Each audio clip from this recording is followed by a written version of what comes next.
وَكُلَّمَا دَخَلَ عَلَيْهَا زَكَرِيَّ الْمِحْرَابِ، جب کبھی بھی زکریا علیہ السلام محراب میں داخل ہوتے، یعنی وہ ایک محراب نما حجرہ بنا تھا جہاں حضرت مریم عبادت کرتی تھی، تو ان کے ٹیچر کے طور پر یہ خالو بھی لگتے تھے اور ایج ڈیفرنس بھی بہت زیادہ تھا اور پیغمبر بھی۔ جب کبھی وہ داخل ہوتے محراب میں، وجد عندها رزقا، تو وہاں پہ وہ رزق پاتے۔ اللہ اکبر۔ وہ رزق ایک غیر معمولی رزق، یہ نہیں ہے کہ کوئی آ کے نذرانہ چڑھا کے چلا جاتا تھا، ورنہ تو حضرت زکریا کو پتا ہوتا کہ یار یہ تو فلاں دے گیا ہے۔ بے موسمی پھل بھی ہوتے، موسم والے بھی، بڑے زبردست قسم کا فروٹ جو لگتا نہیں تھا کہ وہ قریب سے آ سکتا ہے۔ تو حضرت زکریا علیہ السلام نے ان سے پوچھا، قال یا مریم انا لکی ھذا، اے مریم یہ کہاں سے تیرے لیے یہ اتنا فروٹ آ جاتا ہے، ایسا رزق آ جاتا ہے؟ آپ ذرا پیری مریدی کے رشتے میں ذرا دیکھیں اس کو۔ پیر ہیں حضرت زکریا، اور دنیا کے بنائے ہوئے پیر نہیں، اللہ کے بنائے ہوئے پیغمبر، اور شاگرد بھی کوئی عام نہیں ہے، سیدہ مریم ہے۔ اور پیر اپنے مرید سے، مریدنی سے، یا اپنے سٹوڈنٹ سے پوچھ رہا ہے کہ یہ تیرے اوپر جو اتنا فضل و کرم ہے، خاص بے موسمی پھل ہیں، یہ کہاں سے آ گئے؟ آپ کے پاکستان کے مرید ہوتے تو کہتے حضور تو اڈی نگاہ مرشد ہے۔ ہاں، کیونکہ یہ تصوف کی لائن میں اللہ کا نام یوز ہوتا ہے، باقی فنا فی شیخ میں ہی ختم ہو جاتا ہے بندہ، فنا فی اللہ تک نہیں پہنچتا۔ قرآن میں تو فنا فی شیخ کا کوئی تعلق ہی نہیں قرآن کے ساتھ۔ قرآن میں رسول کی یا خلیفہ کی بیعت ہے، اور وہ بھی مشروط ہے اللہ کے ساتھ۔ رسول اللہ نے بھی بیعت لی نا حدیبیہ کے موقع پر، تو سورہ فتح میں آیا کہ اے نبی یہ جو تم سے بیعت تم لے رہے ہو نا جن کی، یہ ان کے ہاتھوں پہ اللہ کا ہاتھ ہے۔ اور سورہ توبہ میں اللہ نے فرمایا کہ اللہ نے مومنین کی جانیں اور مال جنت کے بدلے میں خرید لی ہیں، ایسی بیعت پر خوشیاں مناؤ۔ بیعت کہتے ہیں بیچنے کو، بائے لفظ استعمال ہوتا ہے۔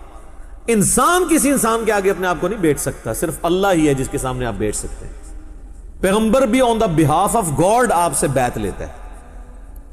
یہاں تو کہتے ہیں نہیں، پہلے فنا فی شیخ ہوتا ہے، پھر فنا فی رسول ہوتا ہے، پھر یہ ہوتا ہے، فلا یہ ہوتا ہے، پھر کرتے کرتے کدھر تک لے جاتے ہیں، وہ فنا فی شیخ میں ہی مر جاتے ہیں۔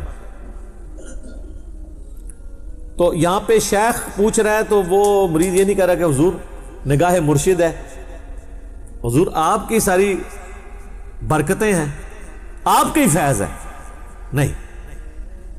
جواب جو ہے وہ بڑا عجیب ہے۔ ویسے قرآن و سنت کی جو ڈاکٹرین ہے اس میں بالکل یہی جواب دینا چاہیے، چاہے پیغمبر بھی سامنے موجود ہو نا، تو یہی کہنا چاہیے کہ یہ اللہ کا فضل ہے۔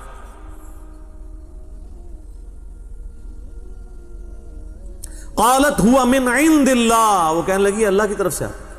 اللہ اکبر۔ ان اللہ یرزق من یشاء بغیر حساب، بے شک اللہ جسے چاہتا ہے بغیر حساب و کتاب کے رزق عطا فرما دیتا ہے۔ اب یہاں تو ہونا چاہیے تھا بھی تجھے بات کرنے کی تمیز نہیں ہے، میں نہیں اللہ کو مانتا، تو مجھے بتا رہی ہے کہ اللہ کی طرف سے، اللہ کی طرف ہی آتا ہے سارا کچھ، اللہ ہی کرتا ہے، پر کوئی ساڈا بھی وچ نظر ہے نا، فیض ہے نا، ساڈے ہی صدقے تسی کھا رہے ہو نا، صدقے صدقے سب انڈیا پاکستان بنگلہ دیش دی بیماریاں نے۔ قرآن میں یہ چیز نہیں ہے، قرآن بالکل واضح ہے اپنے عقائد اور نظریات کے اندر، اور نبی علیہ السلام کی اگر زندگی آپ دیکھیں تو وہ تو آپ کو اس معاملے میں بہت سینسٹیوٹی کا لیول نظر آئے گا۔ صحیح مسلم میں حدیث ہے، کتاب الجمعہ چیپٹر میں، جمعے والے چیپٹر میں، نبی علیہ السلام کے سامنے ایک صحابی نے خطبہ دیتے ہوئے کہا، من یطع اللہ ورسولہ فقد رشد، جو کوئی اللہ اور اس کے رسول کی اطاعت کرے وہ کامیاب ہو گیا، ومن یعصہما فقد غوا، اور جس نے ان دونوں کی نافرمانی کی وہ گمراہ ہو گیا۔ میرے بھائیو، اس جملے میں نہ تو کوئی لٹریچر کی خرابی ہے، نہ یہ آؤٹ آف کانٹیکسٹ ہے، کیونکہ بات اس سے سٹارٹ ہوئی ہے جو اللہ اور اس کے رسول کی اطاعت کرے وہ کامیاب ہو گیا، جو ان دونوں کی نافرمانی کرے وہ ناکام ہو گیا۔ کوئی خرابی اس میں نہیں ہے لٹریچر کی، لیکن نبی علیہ السلام کو اتنا غصہ آیا، آپ فرمایا بئس الخطیب انت، کتنا برا خطیب ہے تو، اور پھر آپ نے یعنی اس کو ایک تو غصہ نکالا، وَإِنَّكَ لَعَلَىٰ خُلُقٍ عَظِيمٍ، لیکن امام الموحدین بھی ہیں، یہ ڈانٹا ہے تو ڈانٹا ہے، اس کے باوجود اتنا لوگ جو ہے شرک کی طرف جا رہے ہیں، نہ ڈانٹا ہوتا تو کیا کر رہے ہوتے؟ آپ فرمایا تم کہو مَن يَعْصِ اللَّهَ وَرَسُولَهُ فَقَدْ غَوَىٰ، جو اللہ اور اس کے رسول کی نافرمانی کرے وہ گمراہ ہوا۔ تم نے یہ کیوں کہا کہ ان دونوں کی کرے؟ وہ آگے سے کہہ سکتا تھا یا رسول اللہ میں نے کوئی آپ کو اللہ مان کے تو نہیں کیا، میں آپ کو اللہ کا بندہ ہی سمجھتا ہوں، آپ کو میں غیر مستقل بذات سمجھتا ہوں، عطائی ہے وہی کہانیاں جو تمہیں کرائیاں جاندی ہیں جو اسی بھی کرا دے رہے ہیں اپنے کسی زمانے میں۔ اس زمانے میں یہ کہانیاں نہیں تھی، آپ نے کیٹاگوریکلی فرمایا کہ تو کہہ اللہ اور اس کے رسول کی نافرمانی، یہ نہ کہ ان دونوں کی، حالانکہ وہ کوئی غلط نہیں تھا، پہلے وہ کہہ چکا تھا اللہ اور اس کا رسول، سٹارٹ سے ہی دونوں کہتا پھر تو غلط ہوتا، لیکن نبی الاسلام نے احتیاط کا یہ پہلو رکھا، اور ابو داؤد میں اس کا ایک طریقہ ہے، اس میں آگے الفاظ ہیں، آپ نے فرمایا اذهب، اٹھ اور ادھر سے نکل، اتنا غصہ، حالانکہ آپ کے اخلاقیات اس چیز کے متقاضی تھے کہ آپ اس طریقے سے ایٹیچیوڈ نہ کرتے، لیکن توحید کا مسئلہ سینسٹیو ہے، آپ ذرا سے بھی ڈھیلے پڑتے نا امت نے کام چک کے رکھنا سی، وہ اتنا چکے ہے، صحیح بخاری میں حدیث ہے، دیکھنا میری شان کو اس طرح بلند نہ کرنا جس طرح نصارہ نے عیسیٰ ابن مریم کو بڑھا کے ڈیونٹی میں کلیم کر دیا، پھر بھی قوم باز نہیں آتی، کیا زمین و آسمان کی کلابیں ملاتی ہے۔ میں مفتی منیب الرحمان صاحب کے پاس بیٹھا ہوا تھا، 22 مارچ 2007 کی بات ہے، آلموسٹ 13 سال پہلے، تو مجھ سے فرمانے لگے کہ میں تو نعت خانوں کی مجلس میں جانا اب چھوڑ گیا ہوں، یہ شرکیاں نعتیں پڑھتے ہیں۔ میں حیران ہو گیا، جی مفتی منیب صاحب کہہ رہے ہیں شرکیاں پڑھتے ہیں، وہ کیڑا اتنا وڈا شرک ہے، ایڈا موٹا گاڑا شرک جڑا مفتی صاحب کو نظر آ رہا ہے۔ تو کہتے ہیں یہ دیکھو نا، یہ پڑھتے ہیں خدا کا پکڑا چھڑائے محمد، محمد کا پکڑا چھڑا کوئی نہیں سکتا، تو ان کو شرم نہیں آتی ہے؟ یہ شان الوہیت اور شان رسالت کا مقابلہ کرواتے ہیں، الفاظ دیکھیں، یہ کیا رسول اللہ یہ بات سن سکتے ہیں کہ خدا کا پکڑا چھڑائے محمد، محمد کا پکڑا چھڑا کوئی نہیں سکتا؟ سر پکڑتا بھی خدا ہے، چھڑاتا بھی خدا ہے، ذریعہ کسی کو بناتا ہے اور اس کو بھی اذن دیتا ہے اپنی اجازت سے، اسی لیے قرآن میں بار بار ہے شفاعت بھی اللہ کی ہے، من ذا الذی یشفع عندہ الا باذنہ، دھونس نہیں ہے، بالاذن ہے۔ یہ اس طرح کے جملے بولنا، پھر اس کو کہنا دیکھیں نا جی وہ قیامت دن لوگ پکڑے جائیں گے تو حضور چھڑوا لیں گے، سر وہ یہ آپ نبی علیہ السلام کے سامنے ذرا بات کر کے دیکھیں، نبی علیہ السلام کیا دھونس سے چھڑوائیں گے؟ اس طرح کے جملے بولنا، یہاں دیکھ لیں نبی علیہ السلام نے اس کو یہ بھی نہیں کہنے دیا کہ جس نے ان دونوں کی نافرمانی کی، اس کو کہتے ہیں مزاج رسول صلی اللہ علیہ وسلم۔ اس سے بھی اگلا ورژن لے لیں، مسند امام احمد میں حدیث ہے، نبی علیہ السلام سے ایک صحابی نے عرض کی یا رسول اللہ ما شاء اللہ و شئت، اے اللہ کے رسول جو اللہ چاہے اور جو آپ چاہیں۔ ہمارے تو جناب بسوں کے پیچھے لکھا ہوتا ہے اللہ نبی وارث، تو نبی علیہ السلام فرمایا اجعلتنی للہ ندہ، کیا تو نے مجھے اللہ کے مقابلے پہ ند بنا دیا، کھڑا کر دیا؟ قل بل ما شاء اللہ وحدہ، بلکہ کہہ جو اکیلا اللہ چاہے۔ وہ آگے کہہ سکتا تھا یا رسول اللہ میں آپ کو اللہ تو نہیں مانتا، اور ظاہر کو صحابی تو حضور کو اللہ نہیں مانتا ہوگا، یا رسول اللہ میں نے یہ کہا ہے کہ اللہ کی مرضی سے ہی آپ بھی چاہ کے وہ جڑی ایڈی لمبی ایکویشن بنا دینا نا، اس زمانے سے کہانیاں نہیں سن پائی، بالکل 24 کیرٹ سونا تھا۔ اچھا کتابوں میں آج بھی ہے، میں ایک بریلوی عالم کے پاس بیٹھا ہوا ہے، ہمارے جیلم کی 3 مسجدوں میں وہ جمعہ پڑھاتے ہیں، یعنی 3 جگہ تقریر کرتے ہیں، ایک جگہ جماعت کراتے ہیں، اتنا ان کو شوق ہے دین کی خدمت کرنے کا، لیکن تنخواہ بھی لیتے ہیں تینوں جگہ سے۔ تو ان کے سامنے بیٹھا تو میں نے ان کو یہ حدیث بیان کرنی شروع کی نا، ابھی میں صرف ادھر پہنچا نا اجعلتنی للہ ندہ، کہتے ہیں جی مرزا صاحب آپ نے کیا سمجھا اس کو؟ میں نے کہا جی آپ سمجھائیں۔ وہ کہتے ہیں اصل میں حضور پوچھ رہے تھے دیکھو مجھے تم نے اللہ تو نہیں بنا لیا نا کہیں، یعنی اگر اللہ نہیں بنایا پھر یہ کہہ سکتے ہو ماشاء اللہ ہوا شئتا، جو اللہ چاہے جو اس کا رسول چاہے. میں کہ سر اگے سنتے لو، اگے الفاظ نے قل بل ماشاء اللہ وحدہ، بلکہ کیا اکیلا جو اللہ چاہے. تو حدیث نے اپنی حفاظت کر دی. حضور یہ نہیں پوچھ رہے تھے کہ بھئی اگر اللہ بن کے کر رہے ہو تو نہ کہا کرو، اگر مجھے مخلوق سمجھ کے کہہ رہے ہو تو پھر کہہ دیا کرو کہ جو اللہ کی مرضی اور جو اس کے رسول کی مرضی. لیکن ایک ایکسیپشن ہے یہاں پہ، جب دین کا مسئلہ کوئی آئے گا نا تو ہم یہی کہیں گے اللہ اور اس کا رسول بہتر جانتے ہیں، کیونکہ دین کون سکھاتا ہے؟ پیغمبر. لیکن جو تکوینی امور ہیں، جو تقدیر سے تعلق رکھتے ہیں، وہ اللہ کے ساتھ خاص ہے. صحابہ کرام جس معاملے میں دین کے کوئی بات نہیں سمجھ آتی تھی کہتے تھے اللہ اور اس کا رسول بہتر جانتے ہیں.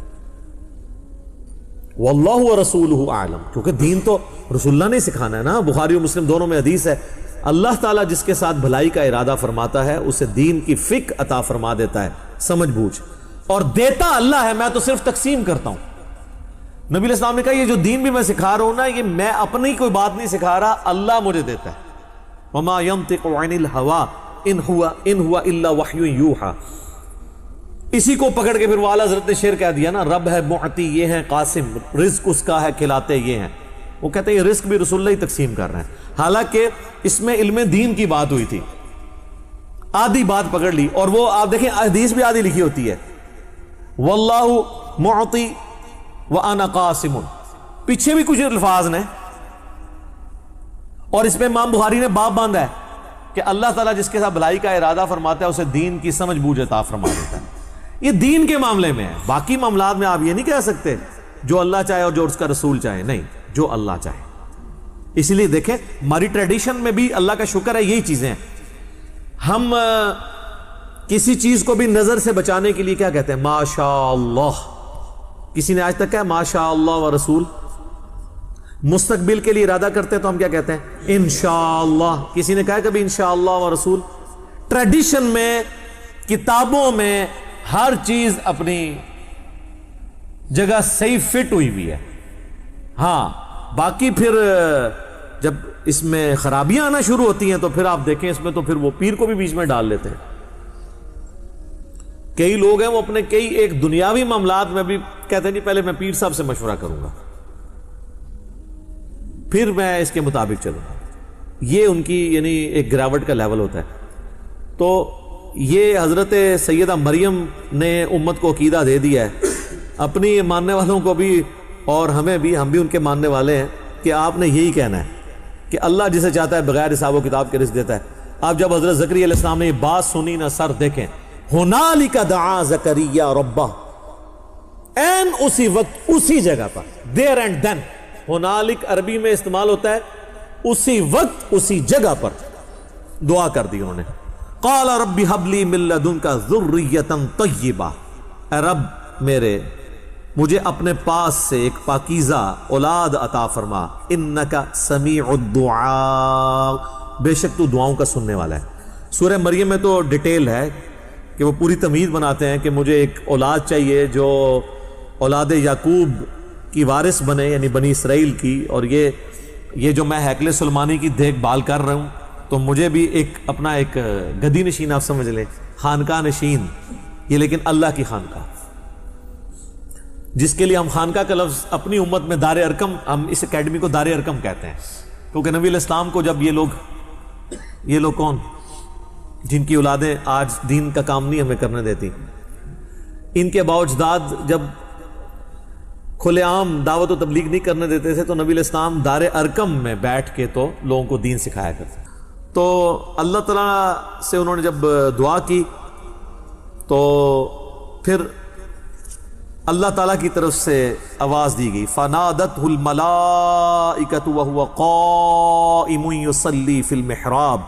نماز پڑھ رہے تھے حضرت زکریا علیہ السلام محراب میں کھڑے ہو کر، تو فرشتے کی طرف سے ندا آئی کہ دعا قبول ہوئی ہے اور اس کے اوپر بشارت آ رہی ہے. اچھا یہ دعا بھی یاد رکھیں، جس کے ہاں اولاد نہیں اور خصوصاً اولاد نرینہ نہیں ہے تو یہ دعا بڑی کارگر ہے. اور دوسرا یہ کہ بالکل مایوسی کے آخری لیول پہ بھی پہنچے ہوں تو اللہ تعالیٰ کے ساتھ دعا والا معاملہ کبھی بھی نہیں توڑنا چاہیے. اور حضرت زکریا علیہ السلام کو یہ بات کلک کر گئی کہ وہ اللہ جو بغیر موسمی پھل مریم کو دے سکتا ہے تو مجھے اس بڑھاپے کے اندر اولاد بھی دے سکتا ہے. یہ انہوں نے اجتہاد کیا. اس طرح کا اجتہاد کیا کریں, بالکل الٹ اجتہاد نہ کر لیں. ان اللہ یبشرک بیحییٰ مصدقا بکلمۃ من اللہ, بے شک اللہ تعالیٰ آپ کو خوشخبری دیتا ہے ایک بچے کی جس کا نام یحییٰ ہوگا. اور سورہ مریم میں آتا ہے اس نام کا پہلے کوئی بچہ نہیں تھا, اللہ نے خود نام رکھ دیا. تصدیق کرنے والا ایک اللہ کے خاص کلمے کی. ابھی حضرت زکریا کو بھی نہیں پتا کہ یہ کلمہ کون ہوگا, عیسیٰ ابن مریم, کیونکہ وہ تو پیدا نہیں ہوئے. تو کہا کہ تیرا وہ بچہ پیدا ہونے والا ہے جو اپنے وقت کے سب سے عظیم الشان انسان اور انسانی تاریخ میں ایک بہت بڑے پیغمبر کی تصدیق کرنے والا پیغمبر ہوگا, حضرت عیسیٰ علیہ السلام کی.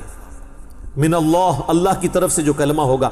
وَسَيِّدًا وَحَصُورًا وَنَبِيًّا مِّنَ الصَّالِحِينَ, اور وہ سردار ہوگا اور عورتوں سے ہمیشہ بچنے والا اور انبیاء میں سے اور صالحین میں سے ہوگا. ساری کوالٹیز اللہ تعالیٰ نے گنوا دی ہیں. عورتوں سے بچنے والا, بعض لوگ اس کو یہ سمجھے کہ شاید وہ کوئی نعوذ باللہ ان میں کوئی مردانہ صفات نہیں تھی. ایسا نہیں ہے, یعنی ان کی ایک کوالٹی تھی کہ وہ دنیا سے بہت زہد کی زندگی تھی ان کی. یقین کریں حضرت زکریا علیہ السلام کے اس بیٹے یحییٰ بن زکریا کے اگر آپ واقعات پڑھیں تو انسان پریشان ہو جاتا ہے کہ اتنی چھوٹی عمر میں ان کو اللہ نے کیا دنائی, کیا زہد دیا تھا. پچھلی دفعہ ہماری گفتگو یہاں پر کنکلوڈ ہوئی تھی کہ سیدہ مریم سلام اللہ علیہا کے پاس سیدنا زکریا علیہ السلام نے اسپیشل قسم کے پھل دیکھے, اور انہوں نے جب ان سے پوچھا کہ یہ آپ کے پاس کہاں سے آئے, تو بجائے انہوں نے یہ کہنے کہ حضرت آپ کا ہی فیض ہے, یہ مرشد کی نگاہ کرم ہے, حالانکہ مرشد وہ پیغمبر بھی تھے, انہوں نے کہا کہ یہ اللہ کی طرف سے آئے ہیں. تو وہاں پر حضرت زکریا علیہ السلام کو ایک بات کلک کی کہ اگر اللہ تعالیٰ سیدہ مریم کو بغیر موسم والے پھل دے سکتا ہے تو مجھے بھی اس بڑھاپے کے اندر اولاد یعقوب کا وارث عطا فرما سکتا ہے, جو میرے بعد ہیکل سلیمانی کی خدمت کرے, اس خانقاہ کو چلائے جو خالصتاً توحید کے لیے قائم کی گئی تھی. یہ کوئی صوفیاء والی خانقاہ نہیں تھی بلکہ دعوت توحید والی خانقاہ. اس کی ڈیٹیلز سورہ مریم میں آتی ہیں.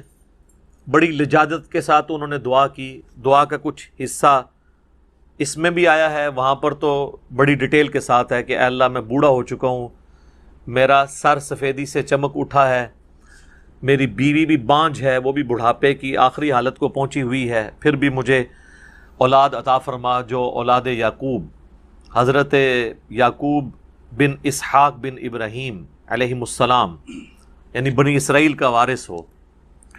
تو اللہ تعالیٰ نے انہیں ایک بیٹے کی خوشخبری دی, اور پچھلی دفعہ آیا تھا کہ اس بیٹے کا نام اللہ تعالیٰ نے خود یحییٰ رکھ دیا, اور یہ بھی بتا دیا کہ یہ بیٹا اللہ کا خاص کلمہ ایک آنے والا ہے دنیا میں, یعنی عیسیٰ ابن مریم علیہم السلام, ان کی تصدیق کرنے والے ہوں گے, اور یہ سردار ہوں گے سیدنا یحییٰ, اور عورتوں سے بچنے والے. یہاں پر یہ گفتگو آیت نمبر 39 پہ کنکلوڈ ہوئی تھی.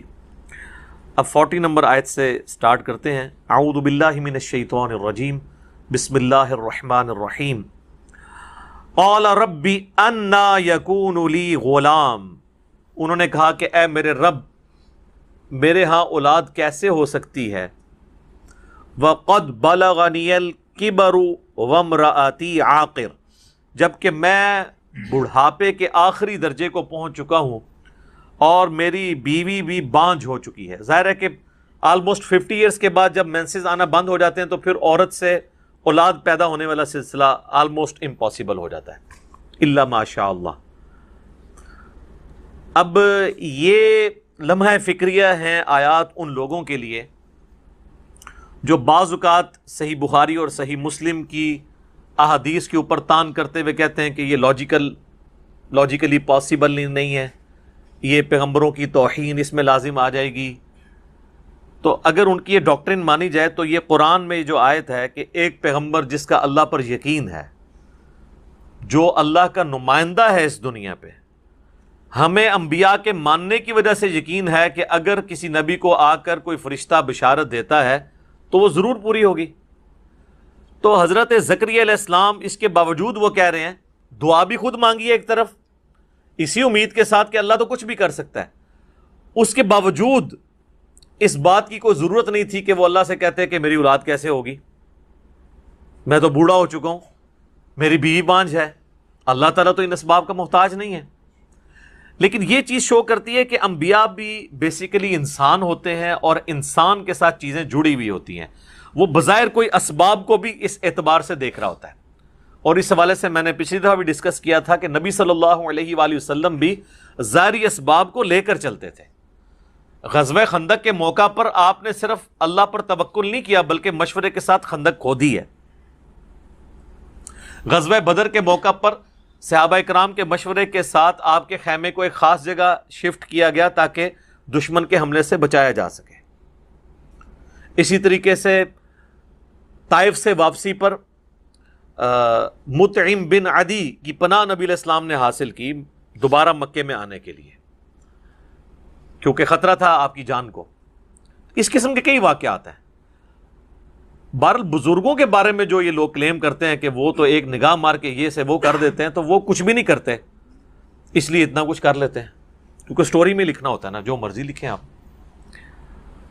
تو یہاں پر جب انہوں نے یہ عرض کی تو اللہ تعالیٰ نے فرمایا قال كذلك اللہ يفعل ما يشاء، انہوں نے کہا اللہ تعالیٰ اسی طرح کرتا ہے جیسا کہ وہ چاہتا ہے۔ اللہ تعالیٰ کے لیے کوئی مشکل نہیں ہے، اب اس نے فیصلہ کر دیا ہے کہ تمہیں اولاد دینی ہے۔